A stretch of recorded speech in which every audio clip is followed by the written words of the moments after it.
with this week's module, we're going to focus on wildlife management and how forestry, which really by definition involves the manipulation of vegetation, may influence habitat type and habitat quality for a variety of species across the landscape. The quote here on the slide, taken from George Orwell's Animal Farm, which in fact was a book that had nothing to do with natural resource management or wildlife management, is taken completely out of context. But it's an interesting thought and poses a really interesting question when applied to the views of our society towards wildlife in general. As a society, we tend to place higher value on some species when compared to others. We tend to value charismatic species, and species that are of direct tangible value to us, whether they're of value to us as game species or they're of direct value to us in some other context. But as natural resource managers, we have an obligation to protect and manage ecosystems as a whole. Granted, you cannot manage for all species all the time, and we will get into the habitat requirements of different species later in the lecture. But we do have an obligation to evaluate the efficacy of our management, the quality of our management, based on how well we are achieving the goal described by wildlife biologist Malcolm Hunter, included at the bottom of this slide. Our project level management, our site-specific management, may focus on one species or another, and that may mean managing for a variety of different things.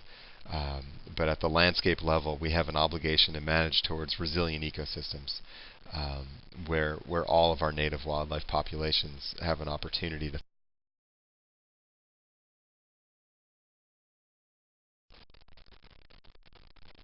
And so I know I'm hitting you with a bunch of quotes here, but this is all really good stuff. These are fundamental concepts that managers of wildlife habitat grapple with. Aldo Leopold has largely developed the theoretical and scientific foundation for the practice of deliberate wildlife management. He's kind of recognized as our country's first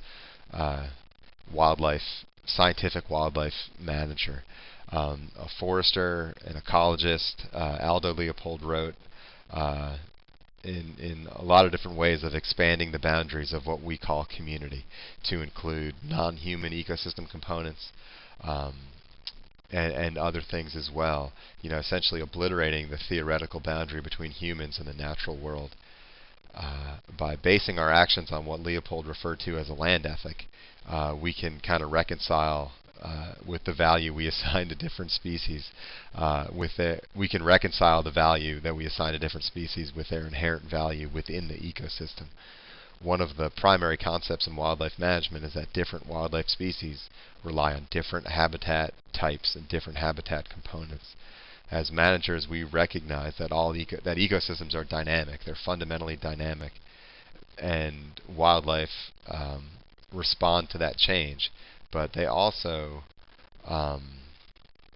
may cause change as well in these ecosystems.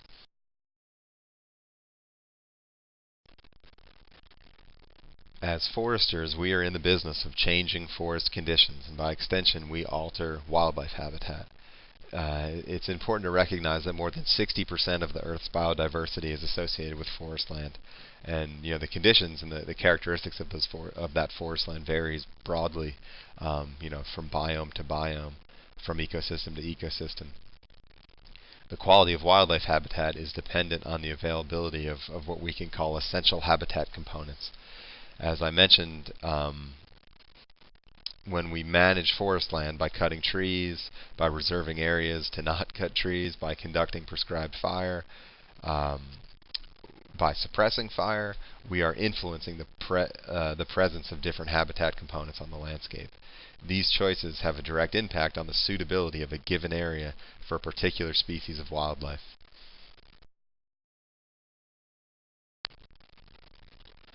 The term habitat refers to an area with the appropriate combination of essential resources, including food, water, and cover. Habitat is where the environmental conditions exist for a particular species to survive and reproduce. A habitat patch is just a contiguous block of any delineated habitat type. the term forest stand shouldn't be new for you guys. We've covered this concept of forest stand in our silviculture lecture and in our forest management lecture. So as you guys know, stands are delineated based on tree species composition and arrangement of age classes fundamentally. Stands are the basic unit of forest management. So we apply management techniques at the stand level, one stand at a time. In the context of wildlife management, we apply habitat manipulation techniques, one habitat patch at a time.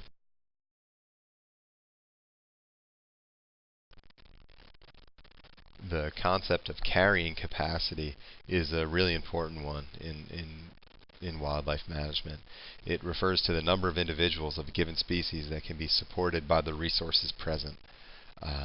Again, the essential resources that we're talking about here include food, water, and cover. So carrying capacity is directly related to the amount of food available, the amount of water available, and the amount and arrangement of usable cover. Also, carrying capacity is affected by the level of predation that is present. Carrying capacity does not remain constant over time, and it fluctuates with the dynamics of the ecosystem. If we think broadly about habitat quality, high quality habitat would include an abundance of preferred food species, adequate water resources, and cover in the amount and arrangement most well suited for a given species. Marginal habitat would include areas where some of those resources are present, but to a lesser extent, where predation levels are low and wildlife population levels are high. As a result, individuals become more abundant in these marginal areas of habitat because there's not enough room in the areas of high quality habitat. In fact, overpopulation in high quality habitat may result in a reduction of quality within that habitat.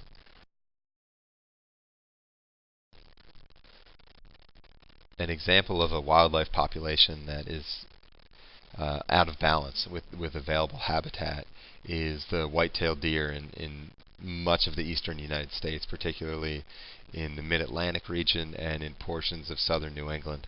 The image on the slide of a woodlot in Pennsylvania displays the impact of overpopulation of deer species on the forest resource.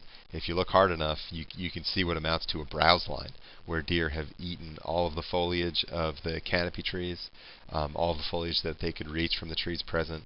And you may also notice the lack of understory vegetation and ground cover as a result of heavy deer browsing. The image in the lower left is of a deer that is essentially starved to death, as the amount of food available is not enough to support the deer population within that area. And so this is an example of deer exceeding the carrying capacity of an area. The lack of natural predators in the eastern U.S. is a primary cause of this overpopulation. Mountain lions, cougars, red wolves, these are examples of deer predators that no longer exist in the eastern United States, excluding the isolated population of Florida panthers and the small number of red wolves that have recently been introduced to the eastern part of North Carolina. Just to reiterate, these essential habitat components that we're talking about here include food, water, and cover.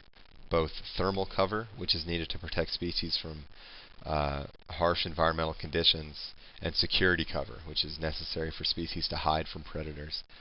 The size, type, and distribution of areas of cover required vary by species, just as the type of food required varies by species.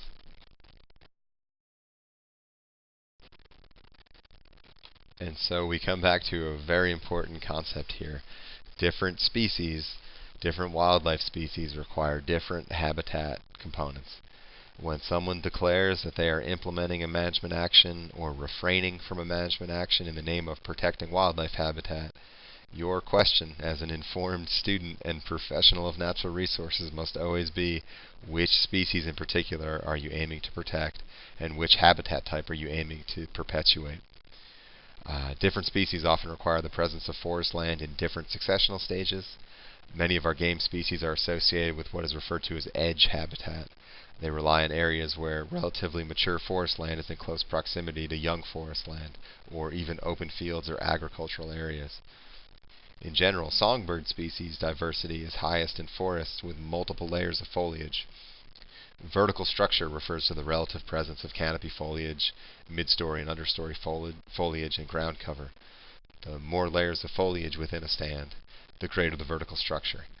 Habitat management techniques are typically implemented one stand at a time, right? One patch at a time. But the results of management are typically assessed based on how that implementation affects landscape level habitat patterns and availability. Wildlife species don't respect property boundaries. It doesn't matter who owns what. It has everything to do at the landscape scale with the presence or lack thereof of these essential habitat components, as they vary species to species. The concept of stand structure is an important one, and again, this is something we've gone over before, but